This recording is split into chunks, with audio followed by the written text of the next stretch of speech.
Welcome to your first Python sales and marketing dashboard project. In this beginner-friendly lesson, you will learn Python basics while exploring sales data. Start with simple Python code and concepts. Move step by step from numbers and printing to working with real-world data. Make your own simple dashboard for sales and marketing. By the end, you will feel more confident using Python with real business examples. Running the cell now. To start, we are making sure warnings will not distract us. Warnings are messages that tell us about possible issues, but they are not errors. This code sets up a friendly workspace. Running the cell now. Try running this cell. If you ever see warnings later, that is normal, but they will be hidden for now. Python basics, printing and simple math. Let us start with printing and basic math. These are useful for checking numbers and showing results. Running the cell now. We print a friendly message to the screen. This lets us know our code is running. Next, we show how Python does math with numbers. Adding and multiplying help us check sales or totals in real life. Running the cell now. Practice. Try changing the numbers and rerunning. Does the answer match what you expect? Now we store information in variables.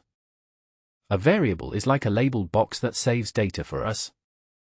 We use these for values like product names, sales numbers, or budgets. The print statements help us check what is inside each variable. This is like reading labels on real folders or charts. Running the cell now. Here we ask you to type your name. Input lets us get information from someone using the program. Then we welcome you using the name you entered. Running the cell now. Now try typing your name and see the result. Getting to know lists.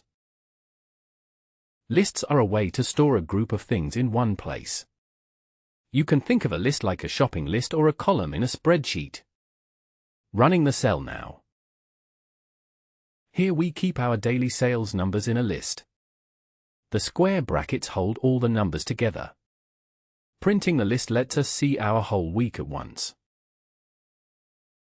Running the cell now. Lists let us pick out one item using square brackets. The first item is at position 0. A negative number lets us count from the end. This is called indexing and helps us find data fast. Running the cell now. Common mistakes, out of range. If you try to get an item that does not exist, Python will show an error. This helps you catch mistakes early. Running the cell now. Here is a commented out example. If you ask for a spot in the list that is too high, Python warns you. Running the cell now. Try changing the index to numbers inside the list, like 2. Stay within range to avoid errors. Lists can be changed. Here we update the third day's sales. This is useful for fixing mistakes or adding new data. The list now has our change. Running the cell now. Lists can grow. Here we add another day's sales. The append method puts a new value at the end of the list. This helps us keep our data up to date. Running the cell now. Lists can shrink too. Remove lets us take out a value if it is no longer needed. Now our sales list got a little shorter. Running the cell now. Important list functions. You can quickly find answers using Python functions for lists.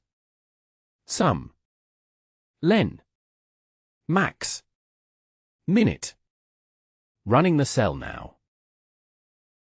These built-in functions help us quickly answer questions about our data.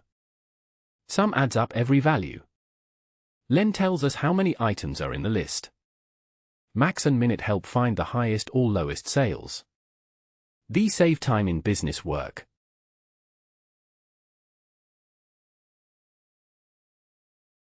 Running the cell now. Data setup, real sales example. Now let us use a real marketing dataset.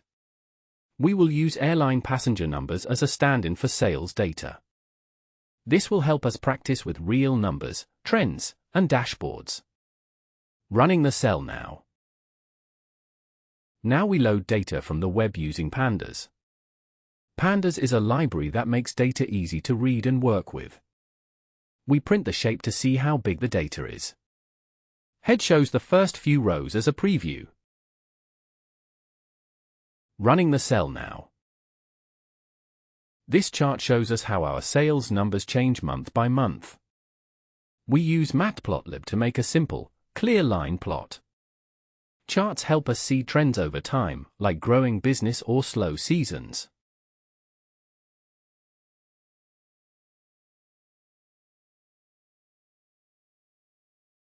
Running the cell now. Here we calculate the average, or mean. Mean is the total divided by how many months. Averaging helps businesses gauge normal performance. Running the cell now. Here we discover the month with the most passengers. This can show when demand is highest, which is useful for planning or marketing. Running the cell now. Mini project, simple monthly sales dashboard. Let us make a dashboard showing total, average, best, and lowest sales from our data. You can build on these ideas for your own business, school, or hobby projects.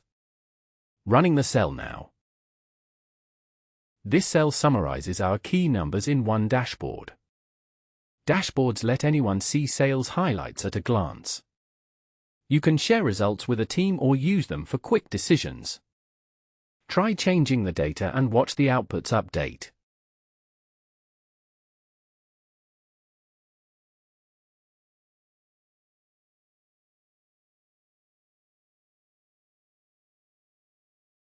Running the cell now. Practice, add your own print statement to show the first or last month. If you learned something new, please like and subscribe for more lessons. When working with real data, it is smart to set aside part of it for checking our work. Here, we split our sales data into two parts, one for learning and one for testing. Setting random_state makes sure the split is always the same when we repeat this. Running the cell now. This deletes a variable we do not need anymore. It is a good habit for big projects so our workspace stays neat. This frees computer memory for new data. Running the cell now. Here is how we safely test code that might cause an error. The try except block tries code and catches mistakes. If there is a problem, Python tells us without crashing the notebook. Running the cell now. Top tips for your own dashboard. 1. Start small, then add features. 2. Use clear chart titles and labels. 3. Clean up unused variables as you go. 4. Do not be afraid to Google for help. Keep practicing. Every project gets easier. Running the cell now. This challenge lets you try searching the real data. You enter a month like 1960 to 2001, and the program tells you the number of passengers. If the month is not found, you get a friendly message. This is useful for quick lookups.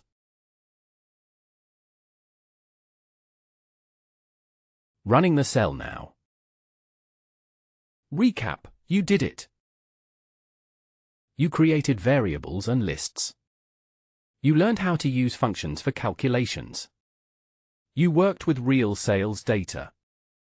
You built and explored a small dashboard. Practice a little each day to keep your skills growing. Running the cell now. Thanks for learning with us. Like and subscribe on YouTube for more beginner-friendly Python lessons. What would you like to build next? Leave a comment under the video with your ideas. Happy learning and see you soon. Running the cell now.